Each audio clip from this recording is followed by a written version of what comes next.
ശമൂവേൽ 16-ാം അധ്യായം 1 മുതൽ 23 വരെയുള്ള വാക്യങ്ങൾ. അനന്തരം യഹോവ ശമൂവേലിനോട്, ഇസ്രായേലിലെ രാജസ്ഥാനത്തിൽ നിന്നും ഞാൻ ശൗലിനെ തള്ളിക്കളഞ്ഞിരിക്കെ നീ അവനെക്കുറിച്ച് എത്രത്തോളം ദുഃഖിക്കും? കൊമ്പിൽ തൈലം നിറച്ച് പുറപ്പെടുക. ഞാൻ നിന്നെ ബേത്ത്ലേഹേമ്യനായ യിശ്ശായിയുടെ അടുക്കൽ അയക്കും. അവൻ്റെ മക്കളിൽ ഞാൻ ഒരു രാജാവിനെ കണ്ടിരിക്കുന്നു എന്ന് കൽപ്പിച്ചു. അതിന് ശമൂവേൽ, ഞാൻ എങ്ങനെ പോകും? ശൗൽ കേട്ടാൽ എന്നെ കൊല്ലും എന്ന് പറഞ്ഞു.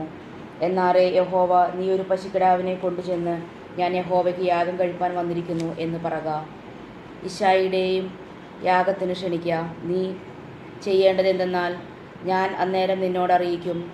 ഞാൻ പറഞ്ഞു, തരുന്നവനെ നീ എനിക്കായിട്ട് അഭിഷേകം ചെയ്യണം. യഹോവ കൽപ്പിച്ചതുപോലെ ശമൂവേൽ ചെയ്തു. ബേത്ത്ലേഹേമിൽ ചെന്നു പട്ടണത്തിലെ മൂപ്പന്മാർ അവൻ്റെ വരവെങ്കിൽ വിറച്ചുകൊണ്ട് അവനെ എതിരേറ്റു. നിന്റെ വരവ് ശുഭം തന്നെയോ എന്ന് ചോദിച്ചു. അതിന് അവൻ, ശുഭം തന്നെ. ഞാൻ യഹോവയ്ക്ക് യാഗം കഴിപ്പാൻ വന്നിരിക്കുന്നു. നിങ്ങളെ തന്നെ ശുദ്ധീകരിച്ച് എന്നോടുകൂടെ യാഗത്തിന് വരുവിൻ എന്ന് പറഞ്ഞു. അവൻ യിശ്ശായിയുടെയും തൻ്റെ മക്കളെയും ശുദ്ധീകരിച്ച് അവരെയും യാഗത്തിന് ക്ഷണിച്ചു. അവർ വന്നപ്പോൾ അവൻ ഏലിയാബിനെ കണ്ടിട്ട്, യഹോവയുടെ മുമ്പാകെ അവൻ്റെ അഭിഷിക്തൻ ഇതാ എന്ന് പറഞ്ഞു. യഹോവ ശമൂവേലിനോട്, അവൻ്റെ മുഖമോ പൊക്കമോ നോക്കരുത്, ഞാൻ അവനെ തള്ളിയിരിക്കുന്നു. മനുഷ്യൻ നോക്കുന്നത് പോലെയല്ല മനുഷ്യൻ കണ്ണിന് കാണുന്നത് നോക്കുന്നു, യഹോവയോ ഹൃദയത്തെ നോക്കുന്നു എന്ന് അരുളി ചെയ്തു. പിന്നെ യിശ്ശായി അബീനാദാബിനെ വിളിച്ച് ശമൂവേലിൻ്റെ മുന്നിൽ വരുത്തി. എന്നാറേ അവൻ, യഹോവ ഇവനെയും തിരഞ്ഞെടുത്തിട്ടില്ല എന്ന് പറഞ്ഞു. പിന്നെ യിശ്ശായി ശമ്മയെയും വരുത്തി. ഇവനെയും യഹോവ തിരഞ്ഞെടുത്തിട്ടില്ല എന്ന് അവൻ പറഞ്ഞു. അങ്ങനെ യിശ്ശായി 7 പുത്രന്മാരെ ശമൂവേലിൻ്റെ മുന്നിൽ വരുത്തി. എന്നാൽ ശമൂവേൽ യിശ്ശായിയോട്, യഹോവ ഇവരെ തിരഞ്ഞെടുത്തിട്ടില്ല എന്ന് പറഞ്ഞു. നിന്റെ പുത്രന്മാർ എല്ലാവരുമായോ എന്ന് ശമൂവേൽ ചോദിച്ചതിന് അവൻ, ഇനി ഉള്ളതിൽ ഇളയവനുണ്ട്, അവൻ ആടുകളെ മേയ്ക്കുവാനാകുന്നു എന്ന് പറഞ്ഞു. ശമൂവേൽ യിശ്ശായിയോട്, ആളയച്ച് അവനെ വരുത്തുക, അവൻ വന്നിട്ടല്ലാതെ നാം പന്തിയിരിക്കുകയില്ല എന്ന് പറഞ്ഞു.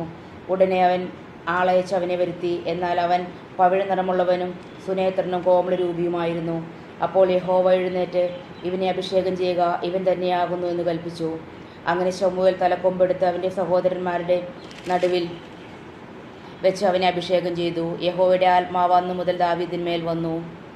ശമൂവേൽ എഴുന്നേറ്റ് രാമയിലേക്ക് പോയി. എന്നാൽ യഹോവയുടെ ആത്മാവ് ശൗലിനെ വിട്ടുമാറി. യഹോവ അയച്ചൊരു ദുരാത്മാവ് അവനെ ബാധിച്ചു.